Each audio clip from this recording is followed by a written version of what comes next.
Hello, everybody, and welcome to 3 Point Perspective, the podcast about illustration, how to do it, how to make a living at it, and how to make an impact in the world with your art. I'm Jake Parker. I'm Lee White. And I'm Will Terry. And all three of us are professional illustrators. And we've all been working for the last 25 to 30 years. We work with just about every major publisher in the business. And together we publish somewhere around 50 or 100 books. We've all taught illustration at the universities. Each week we pick a new topic on the subject of illustration and we hash it out. We battle, we fight, and then we hug. Sounds virtual good. Virtual hugs. Virtual hugs with masks on. With masks on. I was going to say that. So this episode comes out 20 days into Inktober, which if you're doing Inktober for 20 days straight, you've probably may have hit a wall at some point, or you're really feeling the burn. Like it's not an easy challenge to do a show up and do a good drawing every day, right? And so I think in that spirit, unless we have anything else you guys want to talk about, we could just roll right into Lee's topic. Yeah, let's go ahead and dive in. It should be a good one. So, like Jake said, this was prompted by where we're at in Inktober when this podcast launched, but also we've got this topic a couple of times on the forum, and a lot of people asking about how to get through it, and that topic is burnout. And we're going to discuss. I've done a lot of research. I love, by the way, getting when it's my turn to do a topic. Do you guys like going into the research phase of whatever you're going to be talking about? Oh yeah, it's so much fun. Mm-hmm. I mean, because I know what I've had burnout before, but I didn't really kind of look into it in a formal way because we need to be able to talk about it. So there's some certain key attributes that burnout that come with burnout, and it's different than stress. I do want to stress that, no pun intended, that it's different than stress. Burnout is different. Have you guys ever had true burnout, do you think?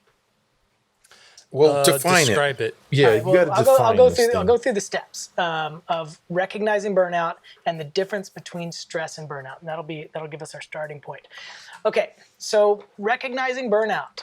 It tends to start as exhaustion or fatigue that won't go away. So that's different than being tired from, doing a long session at painting or whatever, concepting. It's an exhaustion and a fatigue that won't go away.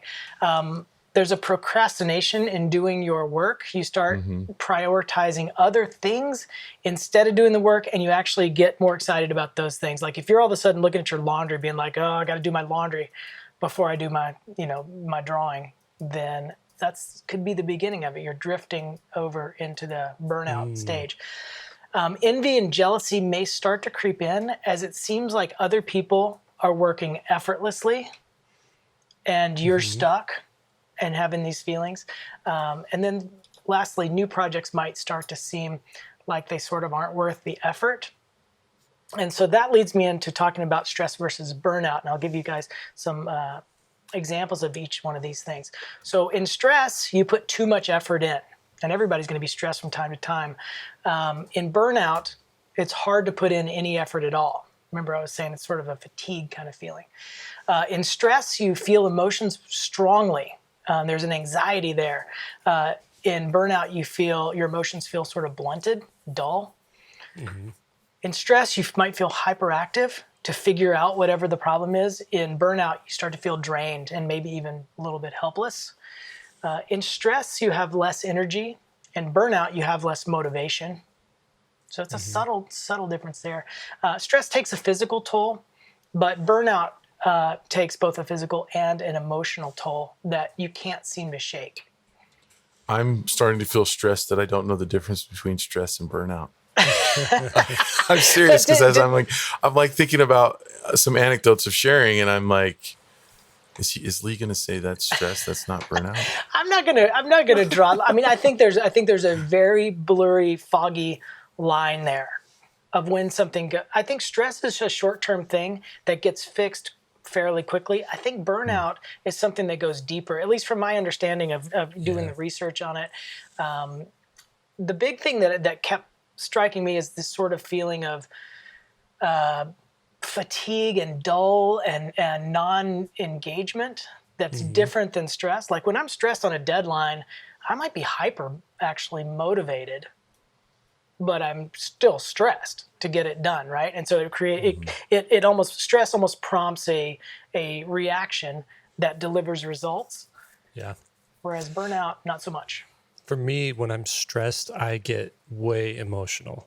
Like I get angry easier, I get sad easier, I get, most of the negative emotions, right? Like I'll even get sentimental easier. Like a kid will do something, it'll make me think how old they are now and they used to be a baby, and then I'll start tearing up and You're just hypersensitive. and I'm like, what's wrong with me? Oh, I'm stressed out. That's what it is. Burnout. I've only seen you stressed once. Oh, really? Yeah. What was the situation? Stress to anger. Yeah. Do you remember? Yeah, I do. Jake got mad? Yeah, not at me, thank goodness. And he didn't you didn't chuck stuff. You didn't call anybody names or anything. It was just, I could see it on your face. I could see your movements and you were angry at someone for wasting our time, our valuable time. And, and it was unscheduled.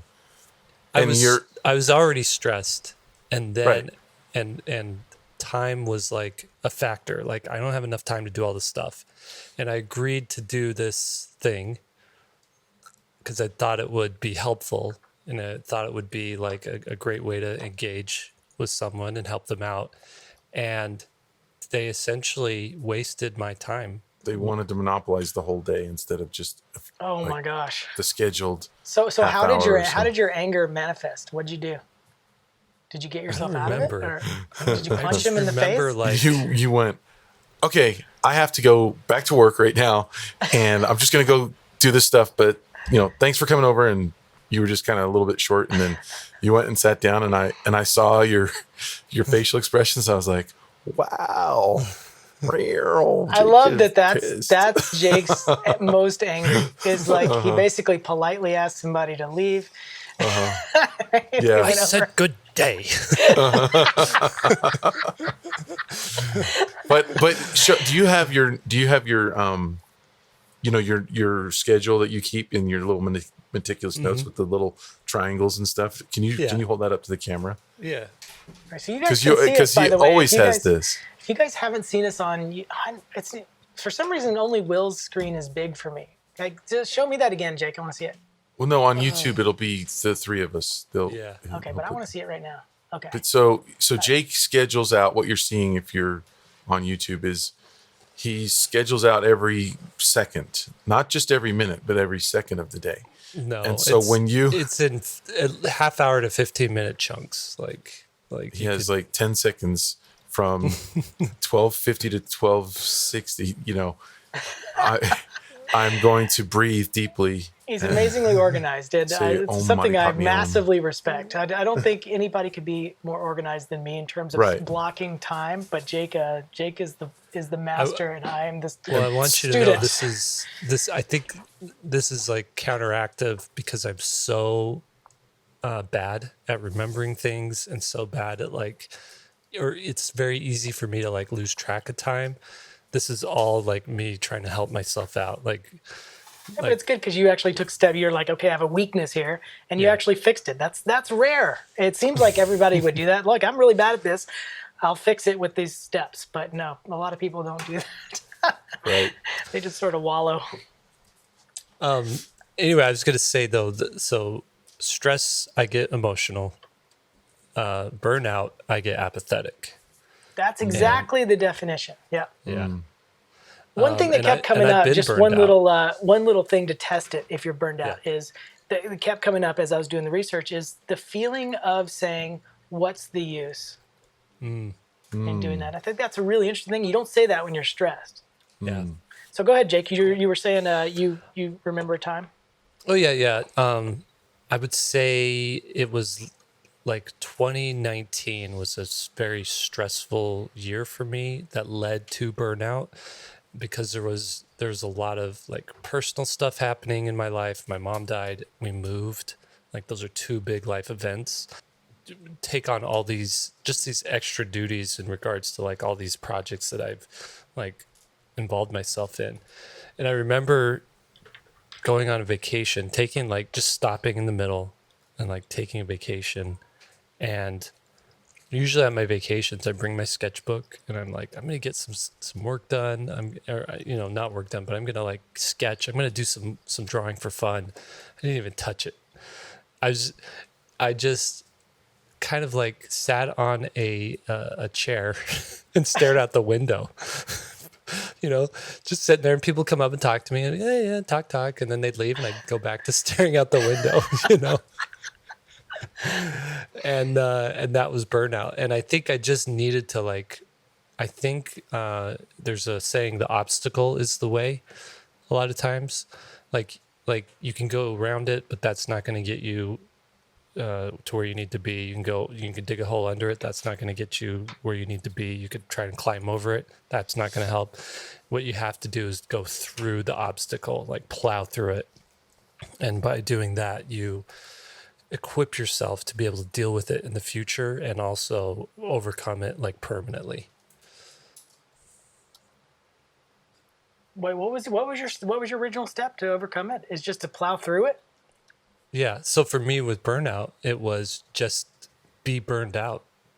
And just sort of accept your fate. Just be burned out. And that's what I did. It's like, okay, if I don't feel like doing anything, I'm not going to do it. Because I didn't want to burn myself out even more, Well, I've got some different remedies for it, and you hit the nail on the head for some of them. But let's talk a little bit about what causes burnout. There's some specific things that at least came up in the research, and Jake, you can tell me if this kind of matches what you had, but a continuous stress over time. So stress and burnout are directly related. So that's why, Will, you're saying you don't understand the difference. It's not that, I mean, that's why, is because it's part of a spectrum. So maybe not all stress is burnout, but all burnout is stress. Pretty much. Yeah, okay. There's some kind of factor there. Getting no feedback or feeling underappreciated over a long period of time can lead to burnout, and which makes sense if you think about it. You're plowing away at something and you're not getting feedback. So you don't know if you're going in the right direction. There's no motivator there. Well, if you pause right there, like if you actually use the word burnout, and I'm sure like a non-native English speaker maybe have insight to this, because we hear the word burnout and we automatically think of it, what its definition is, like, oh, you don't want to work anymore or whatever. But when you hear those words burned out, you think a piece of firewood that's already been burned. Like you can't stick it back in the fire and burn it. That's a good point. That's a great point. Yeah. And so essentially feedback and getting told you're doing something, you're doing something right, keep going, or even you're doing something wrong, but adjust it and fix it this way. Like that's fuel that you can then burn to keep working. I'm trying to think of the different times that I've actually been burned out. There's two of them that I can think of specifically. One of them was when I was in art school. I don't know how other art programs are, because I only went through the one I went through, but it was so intense. And because I came to art with literally no tools, no skills, no thoughts really, it was just amazingly stressful. And so about every third term, I would actually withdraw from school and think about quitting. And, it goes along with that apathy kind of feeling, like maybe this isn't right for me. Maybe I don't belong here. And only in hindsight, looking back at it, do I realize that I was just phenomenally stressed out over a long period of time, because you're in a constant, for me, it was in a constant state of not only having to be super creative, with 4 and 5 different classes at a time. I was kind of overloading my class load. But so I had to be really creative, but then I also had no techniques. So I was having to learn to draw and paint at the same time I'm trying to solve the creative problem. So it was just too much over time. And so how I dealt with that was I would basically quit every 3 months. I would take some figure drawing classes, where it was a great remedy for me, actually, because, and that's why I like architecture drawing too, is like drawing from life does not require all the heavy lifting in your brain. There's the model, the light is hitting the model, there's the shadow shapes. I'll just draw that. And it became really comforting and enjoyable. And I wasn't trying to be somebody who was doing realistic art at that point. I was going to be an illustrator. So I had no requirements on how good these figure drawings needed to be. I wasn't trying to be a realist life drawer. So it was nice, and again, looking back on it in hindsight, only do I realize all these patterns. I was just making these decisions based on gut instinct at the time. But if I would have known about burnout and the patterns that it takes, I could have probably recognized it a little sooner and maybe even been more, God, it sounds so type A to say I could have been more productive in my burnout. That's hilarious. But anyway, the other time, and the reason this is so topical, I guess, for me right now is I think I am in a stage of coming off of a burnout right now. I've done so many books over such a long period of time that I started to have that. I don't know if necessarily think it was as intense as some of the things that I was saying a minute ago, where you just fatigue that won't go away and like pulling yourself out of bed every morning. It wasn't like that, but just the work didn't started to lose its luster a little bit, and I started just not feeling like I wanted to do another book. Like that's normally what comes, is like I get done with a book and I'm like, all right, what's next?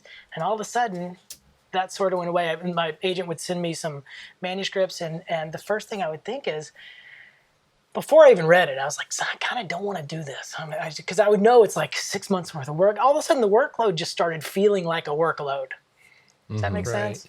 Right. And then at the same time, I'm starting to do some of this experimental painting, and that was kind of lighting a bit of that fire.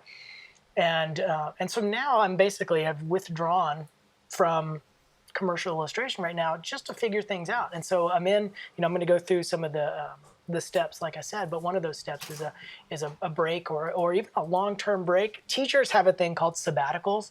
I can't believe every other field doesn't have a sabbatical. Yeah, we need a sabbatical. We need a sabbatical. I'm serious. They take them every 5 to 7 years, and it's typically it can be up to a year where you decompress. You extract yourself from that situation and you learn something new. I mean, most of the time sabbaticals are not, you're just on vacation on the beach. That's a vacation. That's different than a sabbatical, which I'll talk about in a minute. But I don't know. I just can't believe more fields don't have that, because I think within commercial illustration, if you grabbed a workbook used to be this thing that would come out every year, and it would be all the working illustrators, right? That's gone now. You remember those? Will definitely remember the Black Book and all that stuff.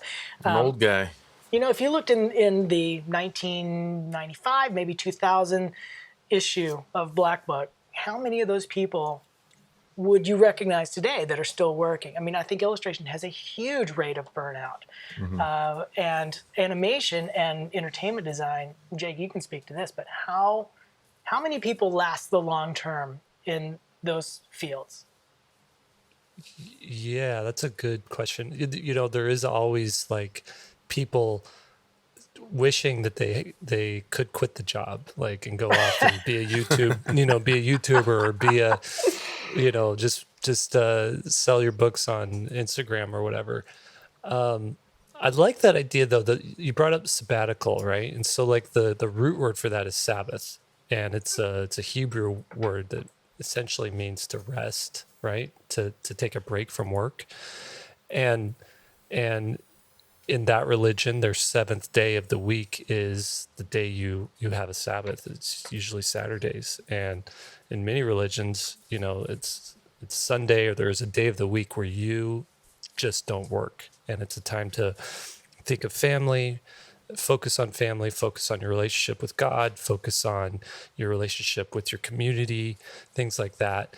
And really take a break. And I think it's I was reading about it while you were bringing that up, but in some people practice an actual every 7 years, they take a year off of work, right? So it's like, I don't know what you do. You save up money every year so that you can have, pay your bills that seventh year.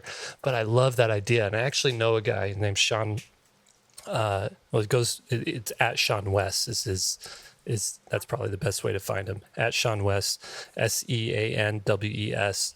And for a long time, I don't know if he's still doing it, but for a long time, he would do every 7 weeks, he would take an entire week off of work.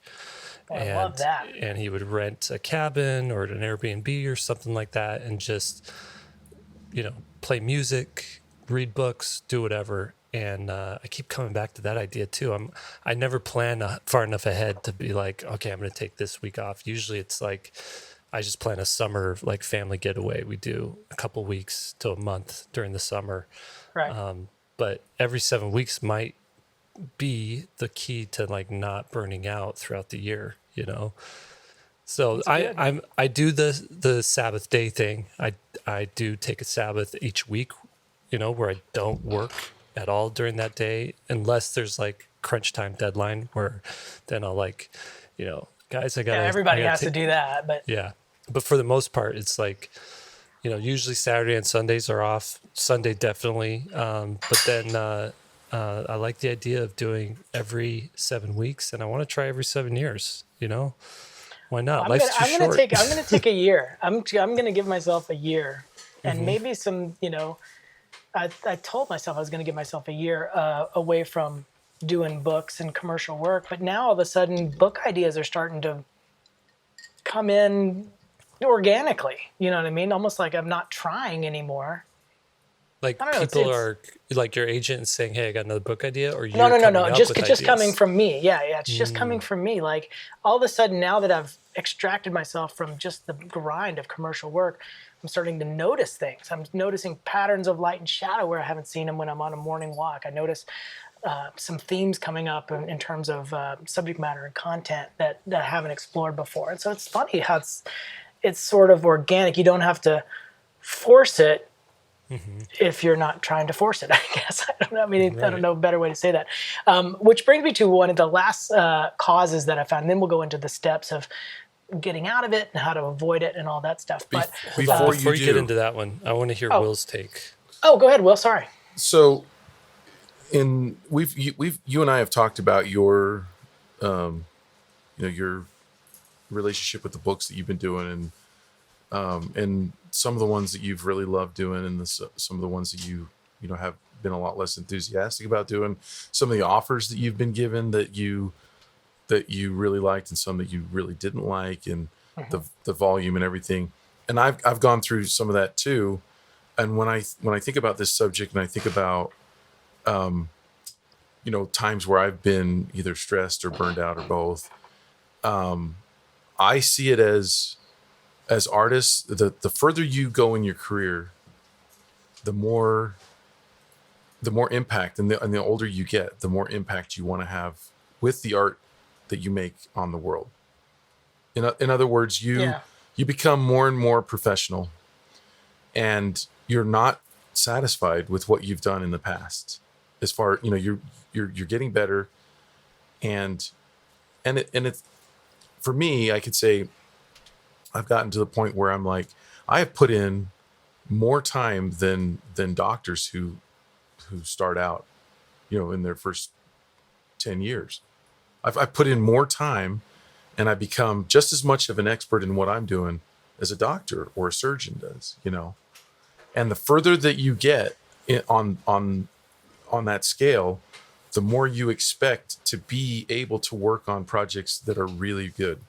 And when you don't, and when someone is messing around with your work, an art director or a committee, and sometimes it's out of, because it's committee, no one is trying to ruin it, but the process is ruining it.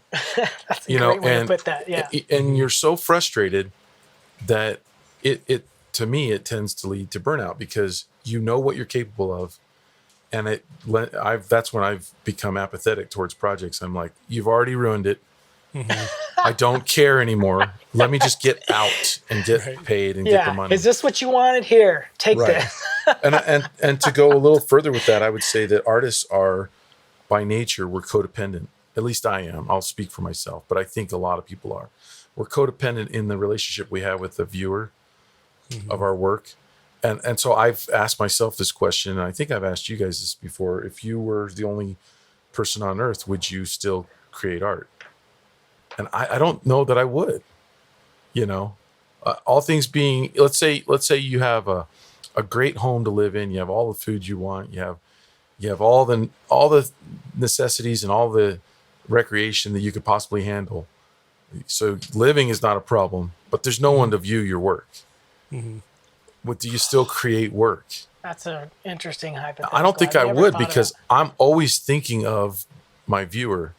I'm thinking of myself. I want to please myself, but I also want to please them. And if I'm put in a situation where I can't please either, where I'm worried what the viewer's going to think, it just ruins the whole process for me. Another version of that would be, would you still create art if after you finish every piece, you have to like toss it in the fire, you know? Right. Or would you make it make it for the sake of making it? Of making it, right. Yeah. So, Oh man, that's so a good yes. question. So my enthusiasm, I think the opposite of burnout is enthusiasm, right? That's a great way to look at that. And so if I'm looking at the opposite side, I'm saying what makes me most enthusiastic, or the opposite of burnout. And that is, I can't wait to get started. I don't want to go to sleep the night before because I'm working on something that's just turning out amazing. But when I wake up in the morning, I'm like, I remember I get to work on this thing again. Yeah. Now I know why you sign all your emails, Will Terry, MD. Yeah, Dr. Will Terry. Can we give ourselves arbitrary Master doctor drawer. titles? We should all be doctors. I'm gonna switch my name in You this get an thing. honorary doctorate from SVSLearn.com. I'm renaming myself right now in the Zoom session. Dr. Lee White, PhD. White, MD. There we go. I'm in there. No, I like that though. And sometimes I think too, like I had a friend who she's an oboe player for a very respected orchestra. Symphony. I don't know what's the difference. Symphonies. You just offended so many people. I know. With that question. Orchestra is just strings, right? A symphony is horns Just and stop. I don't know. Just stop. Okay, whatever. One of them has a gong. right, and a timpani. Anyways, I'm like, I am on your level with my art. You know, like you are, you are sought after to play your instrument wherever you go. And I feel like I've gotten to that point. I put enough hours into my craft that, I'm on that same level. Like my instrument is the pen, Photoshop or whatever. And so there's this, like Will was saying, there's this certain point where you get to this ability, this level where, I mean, there's like no end to the things you can learn and how you can improve and get better, but you can get tired of the same old thing just from doing it so much. And so maybe this goes with one of your like ways to battle it is to, every once in a while you got to change things up. You've got to switch your instrument. You got to become the student again, and things become exciting, and you realize, okay, here's an area I'm not good at, and there's actual, like, I could see drastic change in the steps that I'm taking day to day to improve there. And Right. that sometimes makes it really exciting. For sure. Yeah, that actually is a perfect segue so I'll wrap up the causes. Before you do, here's Um, the difference between a symphony and an orchestra. Oh, A symphony is a large-scale musical composition, usually with 3 or 4 movements. An orchestra is a group of musicians, blah, blah, blah, blah, blah. an orchestra Awesome. plays a symphony. Yes. Okay. Right now, there's 100 musicians listening to this. They're just shaking their heads. They're just like, turn us off. unsubscribed. Can't listen to this podcast anymore. We should have known it. All right, the 3 causes.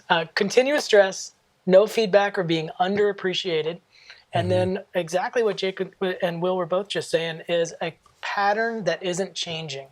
Yeah. And that's an interesting one. You got to sort of stand back every now and again and look at your life and see if that's happening. I remember there was one girl I went to grad school with, and she was doing drawings at a museum. I don't know if it was for their catalog or what, but she had to take stuff that had come in to the museum and draw it for some reason. And Can you imagine doing that? I think that would be really fun probably for a summer, for a student. I think it would be fantastic. Like you'd learn a lot. You'd probably be able to draw really well at the end of it. But man, after 3 months, can you imagine doing that? No. It would be so repetitive. And even creative work can become really repetitive. If your content isn't changing, if your style isn't changing, if nothing is changing, that is a road to burnout. So you got to be careful there. So let's talk first steps. I broke them up to get out of burnout, or it's basically two phases. First steps, like what do you do immediately? And then how do you start again and slowly get going? And then lastly, I have how to avoid it all in the first place. But my first steps were, we've already talked about it a little bit, taking a break, taking a sabbatical, and then focusing on how you feel and your thoughts and like really extracting yourself and being okay with extracting yourself from making art. It's a weird thing to have to do, I think, consciously, to say, you know what, I'm done with this for a little while. But I think majorly therapeutic to really draw that line in the sand and say, hey, I got to figure some stuff out and move forward that way. How did you, to look back and kind of reflect, like look at the patterns that were happening? Was it how much have I been working? How much work-life balance do I have? That first step is really just get yourself out of the situation and take a break, like a real break, not just one day. And illustrators are a weird group. I don't know if fine artists are in the same vein, but the most workaholic group of people. Do you guys agree with that? Like it's nonstop for a lot of illustrators. And I mean, especially in school and when you're in that learning mode, there was the badge of, we've talked about it on this podcast before, the badge of honor for how many all-nighters you go without rest. And I know some gallery artists that would be offended by that because they work really hard. Yeah, I'm so sure I don't they know. do. I'm not insinuating they don't. I just don't know that market as well. But in illustration and animation and entertainment, it is it's sort, I don't know. Do you guys feel like it's sort of a badge of honor with how hard you're working? Because I see so many people talking about it. Yeah, I definitely think that per hour we work longer and harder than a lot of professions. And there have been times where I've thought, oh, if I had done this easier career, I'd be making the same money. That was in the past. Now I make more now, and I'm really glad that I made the decisions I made. But there have been times where I'm like, I am working so hard. But that's usually in getting the career up and running because you're trying to juggle prospecting for clients and at the same time that you're, trying to satisfy clients and you're trying to create promo material for your website and, and then maybe you're working on some personal projects that you're going to try to sell as well. So it's tough. Yeah. That's really, really hard. But give yourself the freedom to take a break every now and again, like Jake was saying. The next one, which I think us three are pretty good at now, I want to ask you guys if you've always been good at it, is exercise and sleep. Those are two huge contributors to being overall happy, just in your life, not just in illustration, but just in your life. What's your relationship to those two things, sleep and exercise? That exercise was on my list, and sleep. Sleep is sometimes something that I can't control. Like if I wake up and my mind starts racing on the things I have to do, there's just times where I just cannot go back to sleep. Right. But I can control when I go to sleep or when I try. But the exercise is huge. There are times where, and I don't know if this qualifies for burnout, but there are times where I haven't exercised and I just feel lethargic and I don't feel like doing anything. And if I go out and do a hike or a bike ride or whatever, which it's now incorporated as part of my routine, but in times where it wasn't, I had to force myself to go out, and man, it changes everything. It's almost like changing the water in a fish tank. If you've anybody that's had fish, you can screw things up by changing the water too. Maybe not the best analogy, but you can make things better, Yeah. It makes a big difference. I was mentoring a professional illustrator earlier this year, and she was having trouble taking a 20-minute walk. And I was like, you have to give yourself that. You have to give yourself freedom. She physically couldn't do it, or she just didn't have the time. Too busy. Oh, yeah, Too busy. That is messed up. I've gotten in and out of this over the years, where there were times where I just wasn't exercising and not sleeping because my grind was so hard. Like, I had the full-time job. I got to finish this graphic novel. Like, all this stuff was going on at the same time, and now I'm in a pretty good, situation where I make that a priority, and I've if I don't get exercise done by like 6 a.m., it's not going to happen that day. I'm the same way. Yeah. But so I just go to bed early and I wake up early, and I used to be like a nighttime worker. I get so much work done at night. And then over the years I saw like I'd stay up till midnight working, and I would get, half the time was spent working. The other half was like watching YouTube videos or whatever. Like, oh, I need a break, Wasting your time. And then I realized like I'm losing sleep half working. I should sleep all the way and then work all the way when I'm awake, And so that was like a good epiphany for me just for better health and more productivity as well. No, that's really good. And my wife forces me to go exercise. I am so grumpy because I have so much energy anyway, and without that, I'm just like, I just have too much, but I'm grumpy too, so I'm angry and energetic at the same time. It's not a good combination. I've Did switched you to exercise today, Lee? I did. I've been doing rings workout on the playground. So I bring a set of gymnastics rings and attach them to the playground. Look like an insane person out there, but it's awesome workout. And after I get done, like Will said with the fish analogy, I'm just like a fish in new water, man. I feel so relaxed and so ready to hit the day. And it's not even 6 o'clock or 7 o'clock in the morning yet, and I'm already done with this workout. And so it just feels like mentally and physically, I feel good. I feel like I've accomplished something. I can check it off my list, and all of a sudden that sets the stage for the rest of the day. Yeah. Which is a big deal. There's something too about like getting a workout done as the sun's coming up, and you're like, I've risen up before my enemies, like I own this battlefield. There's a podcast I used to listen to called I think it was called 5 a.m. Miracle. You guys should look that one up. It just talks about the benefits of being an early riser and how it'll change your life.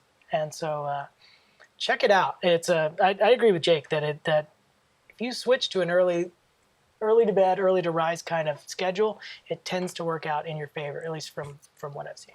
So on Saturday, I was on a early run, and I run up and down the canal. There's all these canals that cut through Arizona, and they're great because there's just these long stretches where you don't have to worry about cars or anything. You just kind of run freely, and that's where everybody's like, there's joggers and bikers and people running their dogs and stuff. And so I'm always like hyper aware of if there is a dog, whether they're on their leash or they're not. And usually there's a handful of people who walk their dogs not on a leash, but their dogs are like super well trained, and they'll, they see me coming and they'll, click their mouth or something, and the dogs will like sit. I'm like, oh wow, that's impressive. But I'm running and I see a dog off leash. There's like no person, and I'm coming up to him, getting close, and I'm like, what do I do? Is this a good dog or a bad dog? And as I get close, I see they have in their mouth, I'm about 20 feet away now, a full-size chicken, like just dangling from the mouth. I'm like, oh, this dog just went hunting, because there was a neighborhood that is kind of like a farm neighborhood. All the houses have like goats and stuff. And I get even closer, and the thing's going right in front of me, 10 feet away. And I realize that's not a dog, that's a coyote. Oh my gosh. I'd never seen a coyote like in town before, and he's just trotting along, got himself breakfast. He's heading over. There's like a nature preserve on the other side of the canal. He's just gonna go in there and eat it and chill the rest of the day. Nature at its finest. It's funny that you say that, because I just saw my first coyote in the wild as well. Really?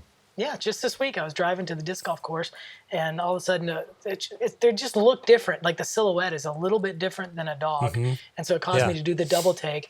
And actually, not the best choice, but while I was driving, I got my phone and shot a photo of it so I can check it out later. And yes, coyote is weirdest, just weird. I saw one chasing a roadrunner this week. With an anvil? No, but I have seen roadrunners too on my I've run. never seen a roadrunner. That's an interesting animal because you see it and you're like, it looks like a streamline, like they're the size of a chicken. They're big birds, you know, and they're not as, I mean, they're a little bit smaller, but it's a very large bird, and they just look like these streamlined, like fast little runner things, and I don't know, they're cool. I'm gonna risk any- looking like an idiot, but let me ask this one question. Yeah. Because my only association for the Roadrunner is the cartoon. Okay. So, is the sound that he makes in the cartoon, beep beep, is that based on anything, or I mean, do they make any similar kind of sound to that? Where'd that come it's from? more about like it sounds like a semi You truck. just got punked. Lie. By the way, anyone listening, this is what a typical SVS business meeting sounds like. You don't have to wonder anymore. This is why our meetings take 4 hours. I have never. I've probably seen 20 roadrunners in my life. Never once have I heard them. They don't. They're Somebody not very please, loud. we put these podcasts in the forum on SVSLearn.com. If you know what sound a Roadrunner makes, please chime in and let me know. I'm sure there's a YouTube video. Meep, meep. Roadrunner. I will say that one last Coyote story. Are we? Do we? I guess we don't have time, do we? We're gonna be so over time, but I want to hear the Coyote story. Nah, never mind. I'll tell you guys later. It'll be right. bonus content after Content. after the podcast. All right, next step, after you have realized you are in burnout mode and you're trying to fix it, you've taken a sabbatical, you started getting a little bit of exercise and sleep, change your scenery. You should do that anyway, even when you're not in burnout. You don't need to spend a ton of money to travel. It just may mean your travel is different. That's always the reply I get in school when I say that, because they're like, I don't have any money. How am I supposed to travel? State parks are so cheap to camp at, and tons of state parks have rentable cabins that are very cheap as well. So there's got to be a way for you to get out of your space, see something new. It's Take amazing. public transportation to the other side of town. True. Like, just explore part of your town, and you're gonna see things you don't normally see. Yeah, even go into a cafe that you haven't been to. I mean, it's going to be the smallest of changes. And all of a sudden you start to, like I was saying earlier, now that you're well rested and you're ready to start getting some input, you can start to see things differently. And you never know how it'll change you. But I think travel is good for everybody. Will has been great about that the past couple of years. He barely is ever here. We're lucky. I was worried Will's going to go on vacation during our podcast. Right. Almost happened. No, but you definitely get out. I mean, you really do have made an effort to do that. It recharges, and I get a lot of my ideas for illustration work while I'm out. Did you get your idea for the camper illustrator? We did the jump sessions and video and stuff, that deserty kind of landscape. Did you get that while you were traveling? Yeah. I have noticed some more desert stuff, and then I see that in your travel pictures too. Yeah. Interesting. Totally. All right, so you change your scenery. Next would be starting to fill your library. So notice I haven't said go back to work yet. You need to take an extended amount of time. But I'm gonna give Jake full credit on this one. Fill in your artist bank account. We talk about it a lot. Never could it be at a better time than coming off of burnout, where you just need to start filling back up. And like Will said, getting inspired and having an enthusiasm for your work. How do you guys go about filling your library without getting jealous or feeling envious of the people that you're looking at? Is there a trick there? That's a good question. Yeah, I don't know how to answer that, because I don't get too frustrated. I will say this: I do get a little discouraged sometimes, where I'm like, oh my gosh, look at how much good art there is out there, and look at all these young kids who are doing YouTube tutorials all the time. They're taking these online classes, and they're just like leveling up, and they can do all this stuff. And I usually pull back and just think, okay, that doesn't matter. You can use some of the stuff to make the stuff that you know how to make, and just like sort of stay in your lane, Jake. You don't have to be the guy who models things, and the guy who's like perfect at Right. color, and the guy who is also like perfect at doing portraits and all that stuff. Just use what you see out there, and how does it apply to the stuff that you already want to do, or what can you mix up to make something that only you can make. And that's usually what helps me in that regard. That's good. That's good advice, because that's a tricky one. I see a lot of students struggling with that. They start out looking for inspiration. Pretty soon they're just down in the dumps. They're like, man, there's too much stuff. How am I supposed to compete? And that's kind of a weird thing too, is that all of a sudden the attitude is, now I got to compete with these people. Mm-hmm. And so I think if you're using it for inspiration, you need to keep that mindset. It's like, wow, look how great this guy's marks are, the backgrounds or the colors or the line work or whatever. And just be and feel inspired. I mean, even just going in with that attitude, like, I want to feel excited about that. But I will say that my segue to getting back into art is, my step one is start with some master copies. And so maybe that's how you deal with your inspiration, is like, you're going to get a bunch of it. Like, say you got 50 images that all of a sudden, are starting to do it for you. But there's going to be a couple of them that you're like, man, that's where I want to go. And then that's the ones I would recommend. Just do some master copies, because what that does is it gets the momentum going. Which law is that? Newton's something law, that a body in motion will tend to stay in motion. That's Einstein's theory of relativity. Yeah, it's some. That's it's not a relative. No, that's a Newton law. It has something Anyway. to do with E equals MC squared, I'm sure. You guys are both going down Einstein, but it's I Newton. think Anyway, you're talking string theory there, right? Like string cheese theory. string cheese theory. An object started eating will be finished eating if it tastes as good as string cheese. No, but seriously, if you haven't done a lot of master copies, I think that's one that should be just a constant throughout your career, because it's amazing to get in there, and it takes the pressure off of you. You don't have to be the best artist in the world all of a sudden when you come back, which will then start to lead to stress, which then leads to burnout. You want to de-stress your artistic process. And so doing master copies, I think, is a good way. Do you guys do master copies ever anymore? Here's what I do. I get all the master reference up, and then I try to do a new drawing in the style that person would have done it. Love that. So I don't. So, You don't do any master copies? No. Am I supposed to? I don't know. well, Why don't you try one? See how it feels. maybe. Well, you know how you've been so like, your art has really suffered lately, and it's not that great. Sort of stale.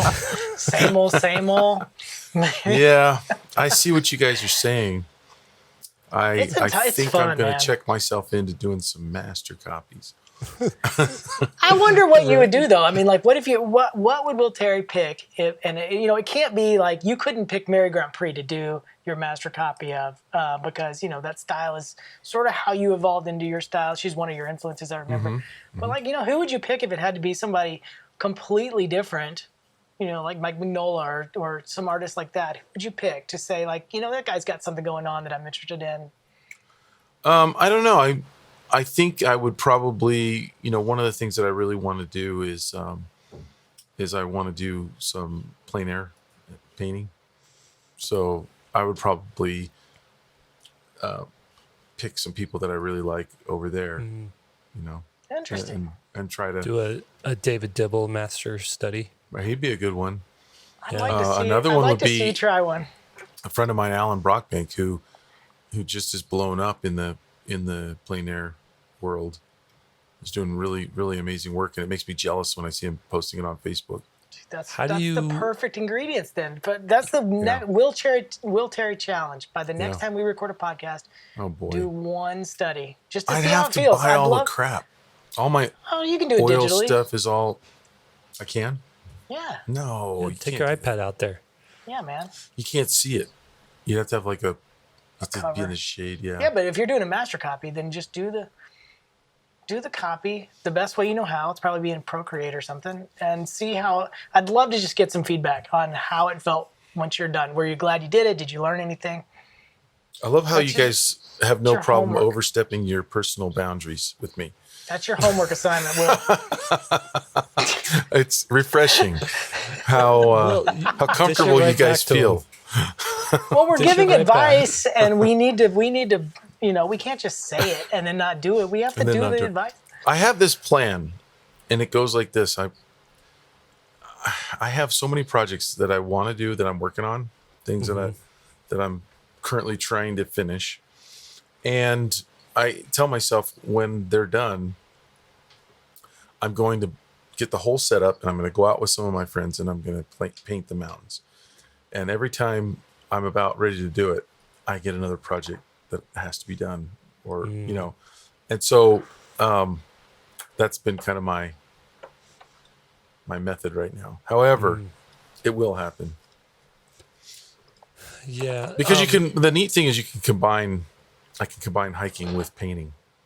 Two things that I love doing. That's a good idea. What was it that, so I suggested you do fan art a while ago to both of you. Lee resisted longer than Will, but what was it that made you be like, okay, fine, I'll do one? What was it? You pestered me enough. Are you asking me or are you asking Will? Both of you. Will for me, first, you finally pestered me enough that I'm like, I'm going to prove to you that doing fan art is not fulfilling. and then as soon as I did the little Harry Potter one, I was like, right. And a lot of it comes to that narcissist. I mean, it got so much attention. It got so much praise that it's like, I want more of that. I want to chase a little bit more of that. Yeah. Same with you, Lee? I started questioning, I didn't have an interest in it at all. And so that was my initial resistance is I'm just not interested in that. But then, that was me. Then where I came around to it was I actually don't know how I would do it. I actually questioned if I could do it. I mean, I had no idea. I have no relationship to comics. I have no relationship to the characters. And so I started questioning, like, it became, instead in my head, it became just a challenge. Like, can I do this? And what would it even look like? And then, and because it didn't match what I was currently doing, it caused me to change, which prevents burnout. See how that works? Yeah. And what was your takeaway from doing the fan art? Like, did it affect your other work at all? It absolutely did because I've always relied on the power of value and silhouettes, and nowhere is that more powerful than in doing the fan art stuff. It's so iconic, and the silhouettes are typically all you need to grab onto, that it really kind of drove that point home, that a good silhouette is almost a done painting if you have a good silhouette. Yeah. Cool. All right. So after you get done with the master copies, what should you do? I do recommend building a little bit of experimentation into your work life. It can't just be all client-based, and I don't think your work should always be just like, okay, this is my style, I got it figured out, and that's all I do. Remember, one of the precursors to burnout is a pattern that isn't changing, right? And so, how does experimentation look to you? Maybe it's a different medium, or maybe it's a different subject matter. Maybe it's a different mark making system. That has had the most profound effect on me and how my life is changing and where my painting is going, is just asking that question and just starting to play. And if you're too locked into what your style is and you can't play, then I think you're going down that road of being at risk for burnout. All right, we're coming up on the hour, so I'm going to abbreviate. I got a couple more things. There's two other things to avoiding burnout that I found that I thought really interesting. One of those things is teaching. It's amazing what teaching does. For those of you guys who haven't taught, and I think you can be any level and find somebody who might need your advice. So you don't have to be a complete working pro for 10 years in order to start teaching. There's always somebody that you can help, even if it's kids or somebody that's just one level back from you. With just working with others and then explaining something gives you the chance to see it new again, I guess, I don't know if that makes any sense, but it's my analogy there is like you live in a place and you sort of forget how special it is until somebody comes to town and you got to show them around. And all of a sudden Yeah. you see the place new again. And that's how I view teaching. It's profoundly rewarding to show somebody a process and distill it down and break it down to what's important and then see them light up because they now understand something they didn't. It's intoxicating, I think. Yeah. Yeah, that's a good point. I like that. Yeah, and you can feed off their enthusiasm, if you're lacking some of your own at the time. And the last one, and this one's important, maybe the most important, that burnout, once you separate yourself and do the steps we talked about, get a little bit of a break, get some sleep and exercise, change your scenery, pay attention to what you're thinking about the thoughts of going back, because burnout could be a signal that it's time to change.